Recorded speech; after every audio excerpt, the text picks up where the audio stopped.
ബജറ്റിൽ വ്യാപാരികളെ അവഗണിച്ചു എന്നാരോപിച്ച് കേരള വ്യാപാരി വ്യവസായി ഏകോപന സമിതി സമരത്തിലേക്ക്. കേന്ദ്രം പെട്രോളിനും ഡീസലിനും നികുതി കുറച്ചപ്പോൾ സംസ്ഥാനത്തും നികുതി കുറയ്ക്കണമെന്ന ആവശ്യം കേരളം അംഗീകരിച്ചില്ല. ഇത് പ്രതിഷേധാർഹമാണ്. രാഷ്ട്രീയ പാർട്ടികളുടെ സമരം പോലെയാകില്ല വ്യാപാരികളുടെ സമരമെന്നും കേരള വ്യാപാരി വ്യവസായി ഏകോപന സമിതി സംസ്ഥാന പ്രസിഡന്റ് രാജു അപ്സര കോഴിക്കോട്ടെ വാർത്താ സമ്മേളനത്തിൽ പറഞ്ഞു. കുറച്ചുനാളിന് മുമ്പ് കേന്ദ്ര ഗവൺമെന്റ് നല്ലൊരു തുക കുറച്ചിരുന്നു.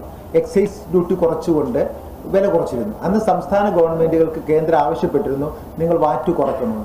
എന്നാൽ കേരളം പാലിച്ചില്ല എന്ന് മാത്രമല്ല, ഇപ്പോൾ അത് സെസ് എന്ന പേരിൽ വർദ്ധിപ്പിക്കുകയാണ് ചെയ്യുന്നത്. 28-ാം തീയതി സെക്രട്ടേറിയറ്റിന്റെ മുമ്പിൽ സംസ്ഥാന കൗൺസിൽ അംഗങ്ങളുടെ നേതൃത്വത്തിൽ സൂചനാ സമരം എന്നതിൽ ധർണ നടത്തുന്നു. അതിന് വഴങ്ങിയില്ല എങ്കിൽ അതിശക്തമായ സമരപരിപാടികൾ ഞങ്ങൾ മുന്നോട്ട് പോകും. ഗവൺമെന്റ് നയങ്ങൾ തിരുത്തിയില്ലെങ്കിൽ ഞങ്ങൾക്ക് ഈ വ്യാപാര രംഗത്ത് പിടിച്ചു നിൽക്കാനൊക്കില്ല.